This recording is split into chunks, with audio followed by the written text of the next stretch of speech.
ప్రశాంతంగా నిద్రపోయేందుకు నీంద్ యాప్లోకి అడుగుపెట్టండి. ఈ క్షణమే నీంద్ యాప్ను డౌన్లోడ్ చేసుకోండి. ఒత్తిడిని తగ్గించి ప్రశాంతమైన నిద్రలోకి మిమ్మల్ని తీసుకెళ్లే చక్కని కథలు, ధ్యాన పద్ధతులు, ఆహ్లాదకర సంగీతాన్ని మీరు నీంద్ యాప్లో మాత్రమే వినండి. నమస్తే, నేను మీ అనురాధ. ఇప్పుడు రచయిత్రి మంజీత కుమార్ రచించిన ముక్కోపి రాకుమారి అనే కథను విందాం. మనిషన్నాక కోపం సర్వసాధారణం. కానీ ఈ కథలోని యువరానికి కోపం కాస్త ఎక్కువే. రాజు తోల్చుకుంటే కొరడా దెబ్బలకు కొదువా అని రాకుమారికి కోపం వస్తే ఇంకేమైనా ఉందా? రాజ్యం మొత్తం అల్లాడిపోదు. మరి ఈ కథలో ముక్కోపి రాకుమారి ఏం చేసిందో విందామా? అయితే మనం కథ వినటం ప్రారంభించే ముందు సౌకర్యవంతమైన స్థితిలోకి వెళ్దాం. మీకు ఇష్టమైన రీతిలో పడుకుని అన్ని లైట్లను ఆఫ్ చేసి మీ కళ్ళు మూసుకోండి. నెమ్మదిగా గాలి పీలుస్తూ పూర్తిగా లోతైన శ్వాస తీసుకుని వదలండి. ఈ ప్రపంచాన్ని, ఇవాల్టి జ్ఞాపకాలను మెల్లగా పక్కకు నెట్టి క్రమంగా నిద్రలోకి జారుకునే సమయమిది. మరోసారి నెమ్మదిగా గాలి పీలుస్తూ లోతైన శ్వాస తీసుకుని మీ శరీరంలోని ఒత్తిడిని బయటకు వదిలివేయండి. ఇప్పుడు మీరు చేయాల్సిందల్లా విశ్రాంతి తీసుకోవడం, సేద తీరడం, మునుపటి స్థితికి రావటం. మీరిప్పుడు మంచం మీద ఉన్నారు. రోజువారీ అలసట నుంచి మీ శరీరం విశ్రాంతి తీసుకుంటున్నట్లుగా మీకు అనిపిస్తుంది. కాళ్ల నుంచి మొదలుపెట్టి మీ అవయవాల్లోని ఒత్తిడిని ఒక్కొక్కటిగా బయటకు పంపించేయండి. మీకోసం అవన్నీ రోజంతా చాలా కష్టపడ్డాయి కాబట్టి వాటికి విశ్రాంతి తీసుకునే అర్హత ఉంది. ముందుగా మీ పాదాల్లో మొదలైన విశ్రాంత అనుభూతి క్రమంగా మీ మోకాలి క్రింది భాగానికి చేరుతుంది. అక్కడి నుంచి మోకాళ్లలోకి ప్రవేశిస్తుంది. ఇప్పుడు మీ కాలి ఎగువ భాగాన్ని విశ్రాంతి తీసుకోనివ్వండి. ఈ విశ్రాంత అనుభూతి క్రమంగా మీ పొత్తి కడుపు నుంచి వెన్నెముక మీదుగా ఎగువ వీపు వరకు వచ్చి తరువాత ఛాతీలోకి ప్రవహిస్తున్నట్లుగా గుర్తించండి. అక్కడి నుంచి మీ భుజాల్లోకి, తరువాత చేతుల్లోకి, చివరిగా వేలి కొనల వరకు వెళ్తున్నట్లుగా అనుభూతి చెందండి. ఆపై మీ మెడ, తల, ముఖం వరకు ఆ అనుభూతి ప్రవహిస్తుంది. ఇప్పుడు మీ శరీరం మొత్తం ప్రశాంతంగా, రిలాక్స్డ్గా నిద్రకు సిద్ధంగా ఉంది. త్వరలో మీరు చక్కని నిద్రలోకి జారుకుంటారు.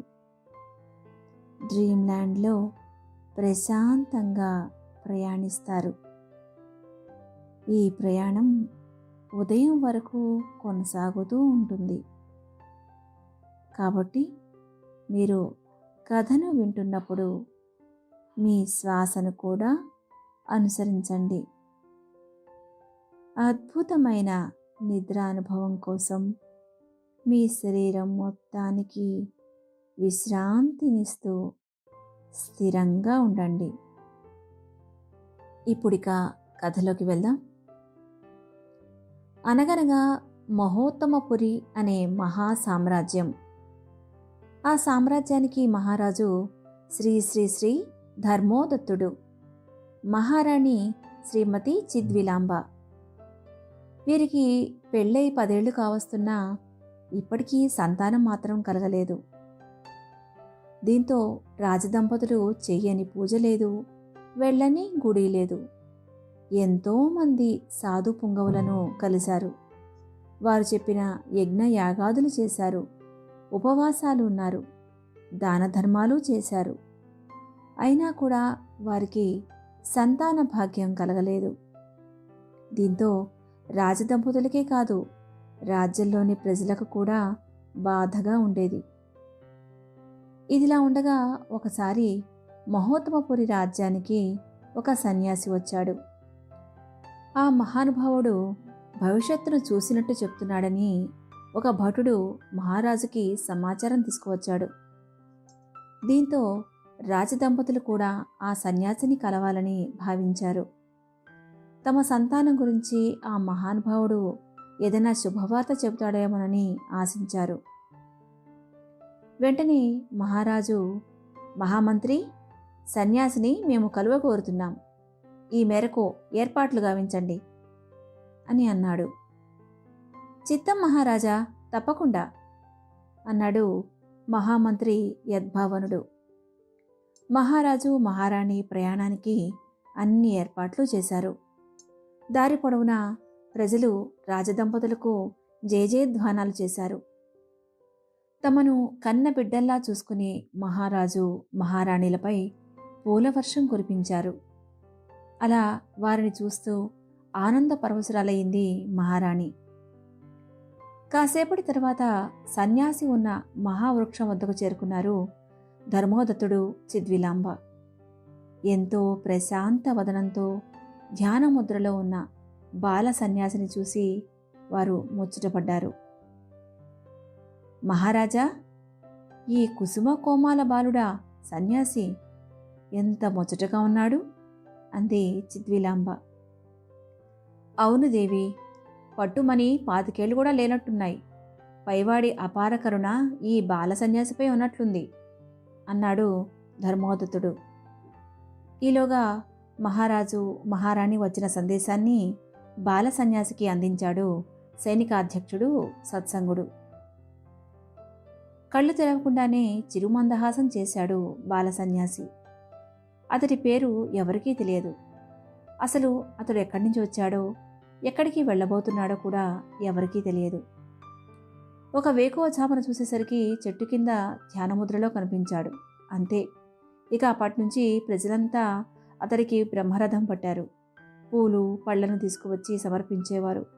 తమ కష్టాలను చెప్పుకుని స్వాంతన పొందేవారు. సన్యాసి కూడా వారికి భవిష్యత్తును చెప్తూ ఉండేవాడు.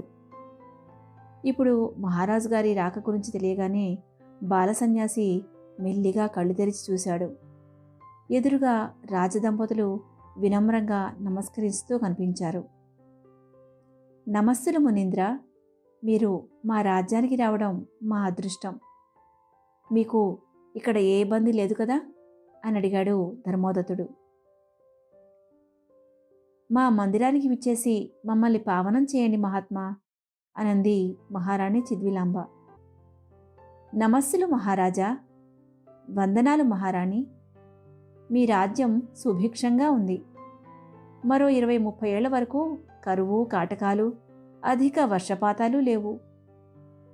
వాతావరణం అనుకూలించి పంటలు బాగా పండుతాయి. శత్రురాజులెవ్వరూ మీపై యుద్ధం ప్రకటించరు. సామంతరాజులు మీకు సర్వదా రుణపడి ఉంటారు. ఇవి కాక మీ మనసులో ఇంకేమైనా సందేహాలున్నాయా అని అడిగాడు బాల సన్యాసి. మహానుభావ, మా రాజ్య భవిష్యత్తును గురించి మంచి మాటలు చెప్పి నన్ను ధన్యుణ్ణి చేశారు. కృతజ్ఞతలు. అయితే మాతో చిన్న విన్నపం అంటూ ఆగాడు మహారాజు. నాకు తెలుసు మహారాజా, సంతానం గురించే కదా.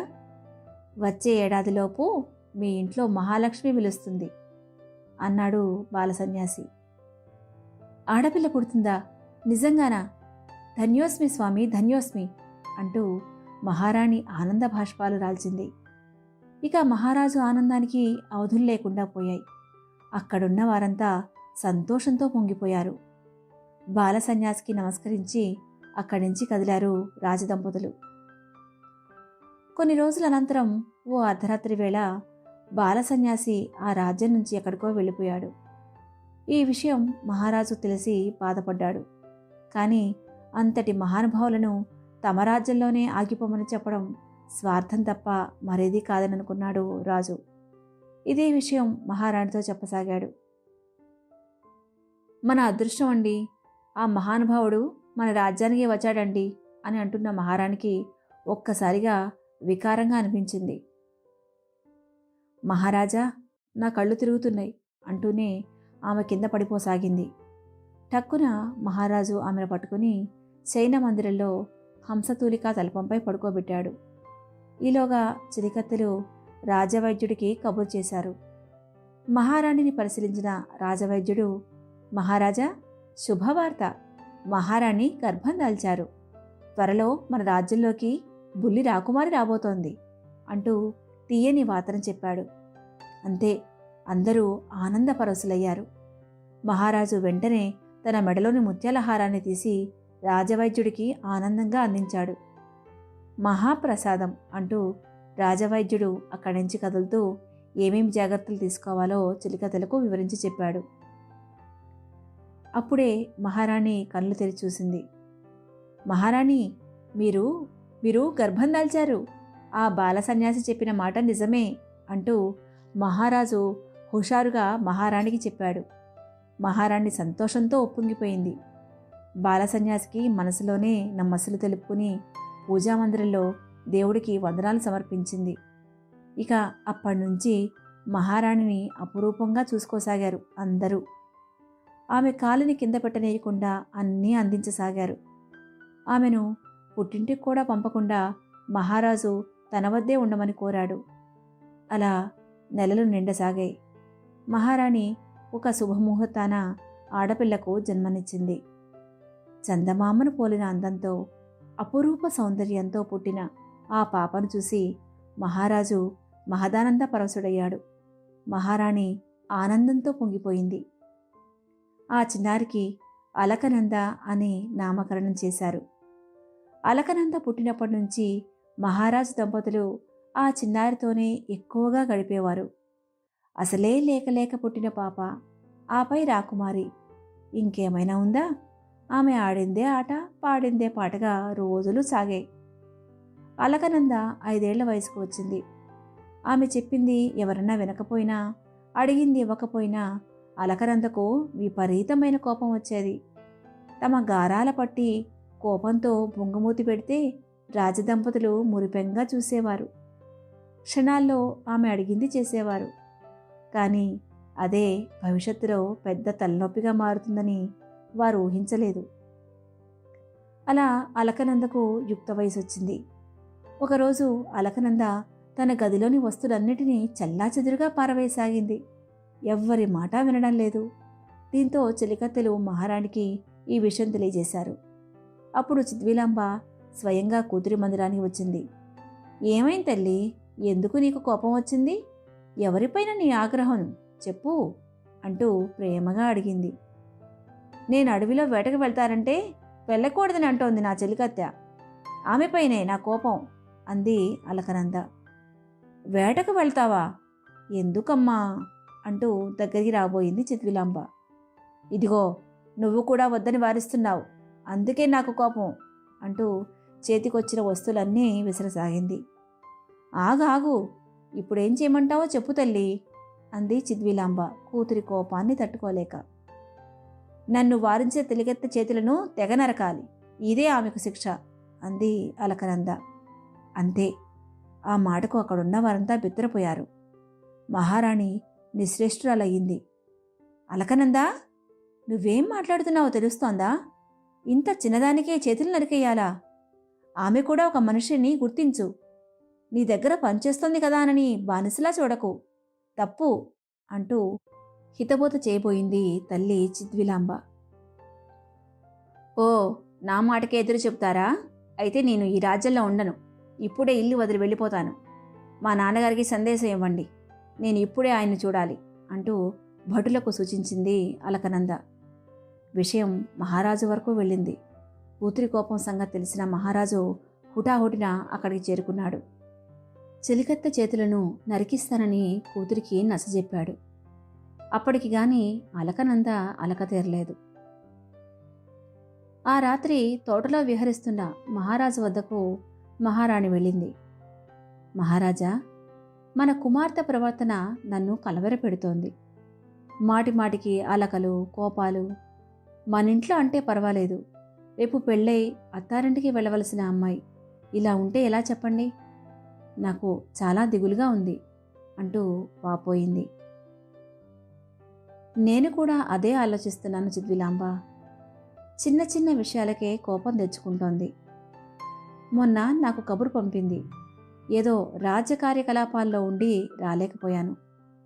అంతదానికే కోపం తెచ్చుకుని నా రాజఖడ్గాన్ని ఏనుగుతో తొక్కించి ముక్కలు చేయించింది. నీకు తెలుసుగా, ఆ ఖడ్గం తరతరాలుగా మా వంశీకులకు వస్తోందని. ఇదే విషయాన్ని యువరానికి చెప్తే నేను పిలిచినప్పుడు రానందుకు దండన అని మహామంత్రి సైనికాధ్యక్షుడి ముందే అంటోంది. అందరి ముందు నా పరువు ఏం కావాలి అని బాధపడ్డాడు మహారాజు. హతవిధి, నిన్న కూరలో ఉప్పు ఎక్కువైందని వంటవాడితో కిలో ఉప్పు బలవంతంగా తినిపించింది. మొన్న తోటలో పువ్వేదో వాడిపోయిందని తోటమాలిని పనిలోంచి తీసేసింది. చెలికత్త సమయానికి రాలేదని ఆమెను రాజమందిరిలో నుంచి వెలివేసింది. తాను కనిపించిన వంగి నమస్కరించలేదని భటుడిని చీకటి గుహలో వేయించింది. ప్రశాంతంగా నిద్రపోయేందుకు నీంద్ యాప్లోకి అడుగుపెట్టండి. ఈ క్షణమే నీంద్ యాప్ను డౌన్లోడ్ చేసుకోండి. ఒత్తిడిని తగ్గించి ప్రశాంతమైన నిద్రలోకి మిమ్మల్ని తీసుకెళ్లే చక్కని కథలు, ధ్యాన పద్ధతులు, ఆహ్లాదకర సంగీతాన్ని మీరు నీంద్ యాప్లో మాత్రమే వినండి. వింజామర్లు సరిగ్గా పనిచేయట్లేదని పనివారికి కొరడా దెబ్బలు కొట్టించింది. ఇలా చెప్పుకుంటూ పోతే కోకలలు అంటూ మహారాణి తల పట్టుకుంది. ఇవాళ చూశారుగా ఎంత రచ చేసిందో. ఆడపిల్ల మరీ ఇలా మంకుపడుతూ ఉంటే ఎలా? పెళ్లి సంగతి తర్వాత ముందు మన రాజ్యాన్ని ఎలా పాలిస్తుంది? యువరాణి అంటే ఎంత సహనం, ఓర్పు ఉండాలి. ఆడపిల్లలకు సహజంగా ఉండే ఏ లక్షణమూ లేదంటే నమ్మండి. ఇన్నేళ్లు సంతానం లేదని బాధపడ్డాం. ఇప్పుడు ఇలాంటి సంతానం ఉందేంటానని బాధపడుతున్నాం. అంతే తేడా అంటూ మహారాణి కన్నీటి పర్యంతమైంది. అలా రోజులు గడవసాగాయి. ఒకరోజు రాకుమారి రాజ్యంలో విహరించసాగింది. ఆమె పల్లకీలో వెళ్తుండగా కొందరు చిన్నారులు ఆడుకుంటూ పల్లకీకి అడ్డు వచ్చారు. దీంతో పల్లకిని బోయివాళ్లు ఒక్క క్షణం నిలిపివేశారు. అంతే, అలకనందుకి కోపం వచ్చేసింది. నా పల్లకి నాపేద ధైర్యం ఎవరికి వచ్చింది అంటూ పల్లకిలో నుంచి బయటకు చూసింది. ఎదురుగా భయంగా వణుకుతూ కొందరు చిన్నారులు కనిపించారు. భటులారా, వెంటనే వీరిని బంధించి మన చెరసాలలో వేయండి అని ఆజ్ఞాపించింది రాకుమారి. ఈలోగా చిన్నారుల తల్లిదండ్రులు అక్కడికి పరుగున చేరుకున్నారు. అమ్మా రాకుమారి, మా పిల్లల్ని క్షమించు, ఏదో తెలియక మీ పల్లకీకి అడ్డు వచ్చారు అంటూ ఎంతగానో ప్రాధేయపడ్డారు. కానీ రాకుమారి మాత్రం వినలేదు. దీంతో చేసేదేమీ లేక భటులు చిన్నారులను జైలుకు తరలించారు. ఈ విషయం తెలుసుకున్న మహాసైన్యాధ్యక్షుడు సత్సంగుడు వెంటనే రాజుకు జరిగిందంతా విశదీకరించాడు. దీంతో మహారాజు తలపట్టు కూర్చున్నాడు. ముందుగా చిన్నారులను విడుదల చేసి వారికి లెక్కకు మించిన కానుకలనిచ్చి వారి ఇళ్లలో దిగబెట్టమని భటులకు ఆజ్ఞాపించాడు. ఈలోగా రాకుమారి ముక్కోపి అని, ఆమె ఎక్కడికైనా వెళ్తుంటే ఎవరూ ఎదురు రాకూడదని, ఆమెతో ఎవరూ మాట్లాడవద్దని అలకనంద గురించి రాజ్యమంతా వార్త గుప్పుమంది. ఇటు రాజమందిరంలోనూ చాలామంది చెలికత్తెలు అలకనంద కోపాన్ని భరించలేక ఉద్యోగాలను వదిలేసి వెళ్ళిపోసాగారు. భటులైతే బ్రతుకు జీవుడా అని దినమొక యుగముగా కాలం వెళ్లదీయసాగారు. మహామంత్రి, రాజగురువు, సైనికాధ్యక్షుడు కూడా అలకనంద కోపానికి బలికాసాగారు. దీంతో అందరికీ అలకనంద అంటే అభిమానం పోయి అయిష్టం పెరగసాగింది. ఒకసారి మహారాణి చిద్విలాంబ, అలకనంద కలిసి రాజ్యంలోని అత్యంత విశిష్టమైన దేవాలయానికి దర్శనార్థమై వెళ్లారు. అక్కడ అలకనందను చూసిన జనమంతా చెవులు కొరుక్కోసాగారు. ముక్కోపి అని, రాకుమారి అన్న పొగరని ఏదేదో అనుకోసాగారు. ఇదంతా అలకనంద చెవిలో పడింది. అంతే, ఆమెకు కోపం వచ్చేసింది. భటులారా, వెంటనే ఈ చిత్తవాగుడు వాగుతున్న మహిళల నాలికలను తెగ నరకండి అంటూ ఆజ్ఞాపించింది. ఆలయంలో ఈ రక్తపాతం అవసరమా? పద ముందు మన రాజభవనానికి వెళదాం అని మహారాణి ఎంత చెప్పినా అలకనంద మాత్రం వినలేదు. దీంతో అక్కడున్న మహిళలంతా భయపడిపోయారు. ఒక్కసారిగా అందరూ ప్రాణభయంతో పరుగులు తీయసాగారు. తొక్కిసలాట జరిగి పిల్లలంతా చెల్లాచెదరైపోయారు. ఏడుపులు పెడబొబ్బలతో ఆ ప్రాంతమంతా అల్లకల్లోలంగా మారిపోయింది. పరిస్థితిని అదుపులోకి తెచ్చేందుకు సైనికాధ్యక్షుడు శతవిధాలా ప్రయత్నించాడు. ముందుగా మహారాణి యువరాణిని అక్కడి నుంచి రాజమందిరానికి తరలించారు. ఆ తర్వాత ప్రజలను శాంతింపజేశాడు. అలా ఆ రోజు గండం తప్పింది. మహారాజా, ఇవాళ ఏం జరిగిందో చూశారుగా. మీ ముద్దుల కూతురి మూర్ఖమైన కోపం ఎంతటి దారుణానికి దారితీసిందో. పాపం, అన్యాయంగా 2 తొక్కిసలాట్లో బలయ్యారు. ఈ కోపం తగ్గే మార్గమే లేదా?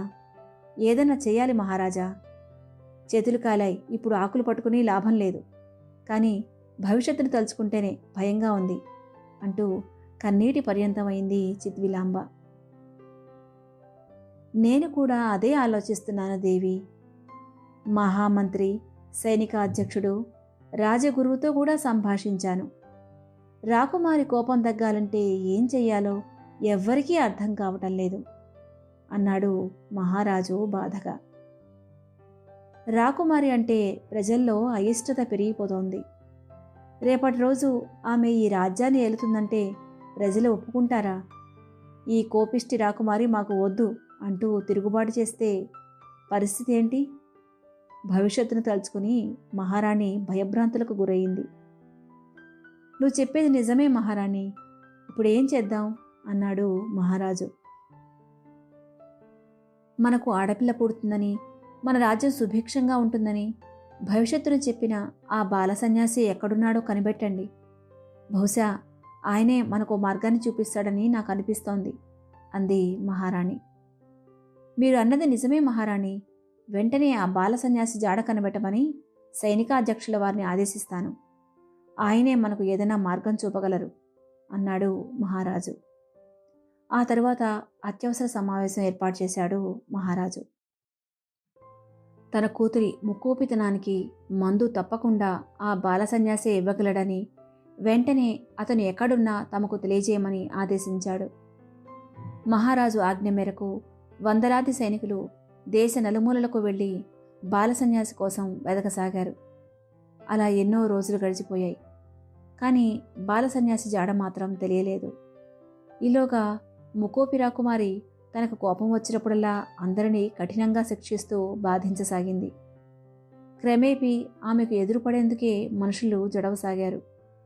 రాకుమారితో ఆడుకునేందుకు, సరదాగా కబుర్లు చెప్పుకునేందుకు కూడా ఎవరూ ధైర్యం చేయడం లేదు. రాజ్యంలో కాసేపు హాయిగా విహరిద్దామంటే రాకుమారి వస్తుందన్న వార్త విని ఎవరూ ఇళ్లలోంచి బయటకు కూడా రావడం లేదు. దీంతో ఆమె ఒంటరి అయిపోయింది. తన కోపం వల్ల అందరూ తనకు దూరం అవుతున్నారని ఆమెకు అర్థమైంది. కానీ కోపం ఎలా తగ్గించుకోవాలో మాత్రం ఆమెకు తెలియలేదు.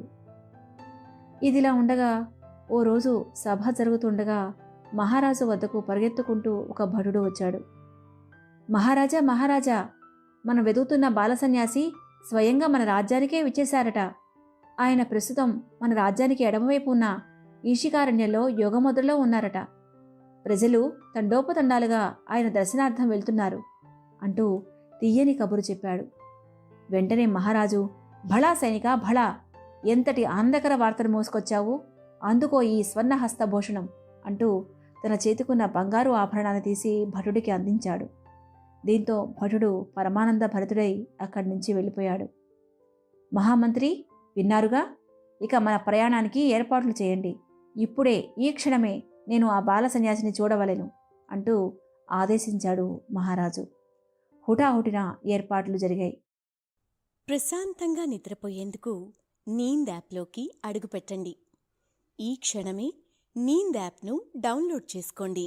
ఒత్తిడిని తగ్గించి ప్రశాంతమైన నిద్రలోకి మిమ్మల్ని తీసుకెళ్లే చక్కని కథలు, ధ్యాన పద్ధతులు, ఆహ్లాదకర సంగీతాన్ని మీరు నీంద్ యాప్లో మాత్రమే వినండి.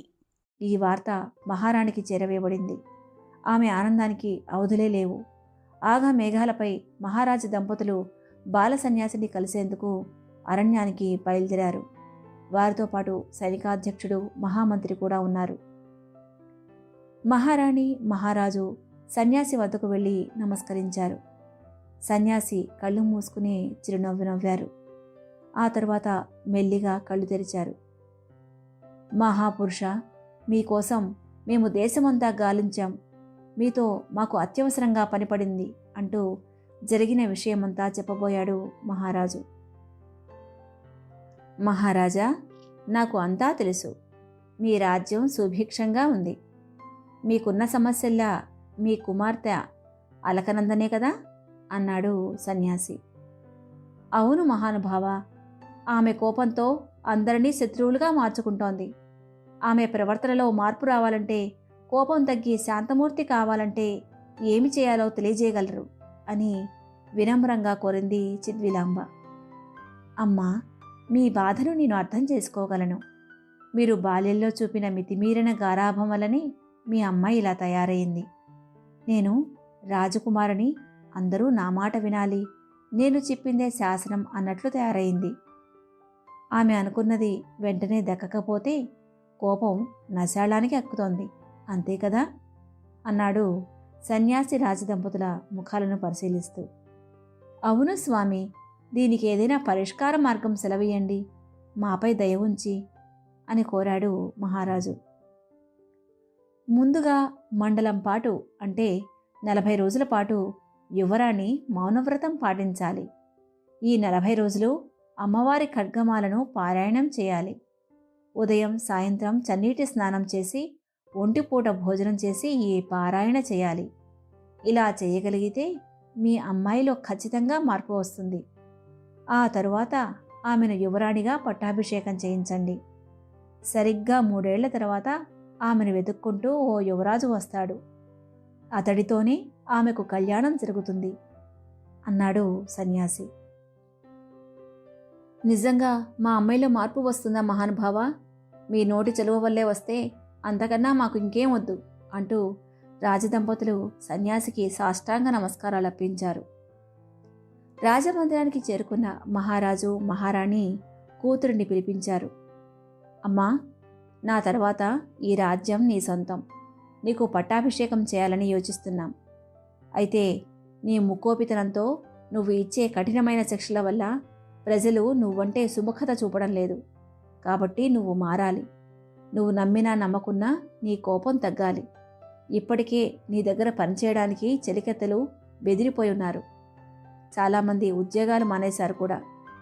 భటులైతే రాజ్యం వదిలి పారిపోయారు. నీ ప్రవర్తన మార్చుకుంటే నీకు, మాకు, ఈ రాజ్యానికి కూడా మంచిది అంది మహారాణి కూతురి తలను నిమురుతూ. అమ్మా, నాకు అర్థమైంది. నా కోపం వల్ల ఎంతమంది బలయ్యారో. కిం కర్తవ్యం సెలవివ్వండి. ఇప్పటికే నా కోపం వల్ల నా మిత్రులకు ఎంతోమందికి దూరమయ్యాను. ఇక అవ్వలేను అంటూ కన్నీరు కార్చింది యువరాణి. సన్యాసి చెప్పిందంతా కూతురికి వివరించారు రాజదంపతులు. ఆ మరుసటి రోజు నుంచే యువరాణి ఖడ్గమాల పారాయణం మొదలుపెట్టింది. మౌనవ్రతంతో పాటు ఉపవాస దీక్షకు పూనుకుని ఎంతో నిష్టగా దుర్గాదేవికి పూజలు చేయడం ప్రారంభించింది. ఆమెలో నిజంగానే మార్పు రాసాగింది. ఓసారి పూజా సామాగ్రి తీసుకొస్తున్న చెలికత్తె పొరపాటున ఆ సామాగ్రినంతా కింద పారేసింది. అయినా యువరాణి కోపగించుకోలేదు. పైగా యువరాణి స్వయంగా ఆ సామాగ్రినంతా పైకి తీసిచ్చింది. మరోమారు యువరాణి వెళ్తున్న మార్గంలో 2 భటులు ఏదో మాట్లాడుకుంటూ పరధ్యానంలో అదే మార్గంలో వచ్చి యువరాణి ఎదుట నిలిచారు. యువరాణి కోపంతో తమకు ఏ శిక్ష వేస్తుందోనని భయంతో వణికిపోయారు. కానీ యువరాణి వారిని ఏమీ అనలేదు సరికదా. తానే పక్కకు తప్పుకొని వారికి త్రోవ ఇచ్చింది. అలా పలు సంఘటనలు జరిగాయి. యువరాణి కూడా తన కోపమే తన శత్రువున్న విషయం తెలిసి వచ్చింది. తనకెంతో ఇష్టమైన చెలికత్తెలు కూడా తన కోపానికి బలైన సంగతి గుర్తొచ్చినప్పుడల్లా ఆమె తనను తాను నిందించుకునేది. నిత్యం దైవ ఆరాధనలో గడుపుతూ ధ్యానం చేయడం కూడా ప్రారంభించింది యువరాణి. అనతి కాలంలోనే ఆమెలో చాలా మార్పు కనిపించింది. మెల్లిమెల్లిగా ఆమె పూర్తిగా మారిపోయింది. సన్యాసి చెప్పిన గడువు ముగిసిపోయింది. అమ్మా అమ్మా అంటూ పరుగు పరుగున యువరాణి మహారాణి వద్దకు వచ్చింది. అబ్బా, ఎన్ని రోజులైన తల్లి నీ తీయటి స్వరం వెనక అంటూ సిద్విలాంబ కూతురిని ప్రేమగా ఆలింగనం చేసుకుంది. నీ గొంతు వింటుంటే అమృతగానం చేసినట్లు ఉంది తల్లి అంటూ మహారాజు కూతురిని దగ్గరికి తీసుకున్నాడు. ఏమ్మా, ఇప్పుడు నీకు ఎలా ఉంది? ఏదైనా మార్పు వచ్చినట్లు అనిపిస్తోందా అని అడిగారు రాజదంపతులు. జీవితమే మారిపోయినట్లు ఉంది తండ్రి గారు. ఇన్ని రోజులు ఎంత మూర్ఖంగా ప్రవర్తించానో తలుచుకుంటేనే సిగ్గుగా ఉంది. నన్ను మన్నించండి. మిమ్మల్ని, మన రాజ్య ప్రజలను ఎంతగానో బాధపెట్టాను అంటూ తలదించుకుంది యువరాణి. అలా అనకు తల్లి, ఇందులో నీ తప్పు ఎంత ఉందో మా తప్పు అంతే ఉంది. సరే, ఇప్పుడంతా ఎందుకు గాని వచ్చే వారమే నీకు పట్టాభిషేకం. సిద్ధంగా ఉండండి మహారాణి గారు అన్నాడు నవ్వుతూ మహారాజు. ఈ వారం రోజుల్లో యువరాణి రాజ్యమంతా కలేదిరిగింది. తాను మారినట్టు ప్రజలకు తెలియజేసింది. రాజ్య ప్రజలతో మమేకమై వారి కష్ట నష్టాలను స్వయంగా తెలుసుకుంది. చిన్నారులతో కలిసి హాయిగా ఆడుకుంది. అందరితో నవ్వుతూ నవ్విస్తూ కలిసిపోయింది. దీంతో ఆమెకు ఎంతో ఇష్టమైన చిలికత్తెలు మళ్ళీ ఆమె మందిరంలో పనికి చేరారు. అలకనంద ఆనందానికి హద్దులే లేకుండా పోయాయి. అనుకున్నట్టుగానే ఒక శుభముహూర్తాన అలకనందను ఆ రాజ్యపు మహారాణిగా పట్టాభిషిక్తురాల్ని చేశారు. అలకనందాదేవికి జైహో అంటూ ప్రజలు ఆనంద నినాదాలు చేశారు. సన్యాసి చెప్పినట్టుగానే అనతి కాలంలోనే ఒక యువరాజు అలకనందను మెచ్చి ఆమెను వివాహం చేసుకోవడానికి వచ్చాడు. అలా అలకనంద వివాహం అత్యంత వైభవంగా జరిగింది. కథ సమాప్తం. నేస్తాలు, విన్నారుగా ఈ కథను. కోపం వల్ల ఎన్ని అనర్థాలో. అందుకే పెద్దలన్నారు, తన కోపమే తన శత్రువు అని. అందుకే కోపాన్ని తగ్గించుకునే ప్రయత్నం చేయండి. ధ్యానం, ఉపాసన చేయండి. ఇక సెలవా మరి. శుభరాత్రి.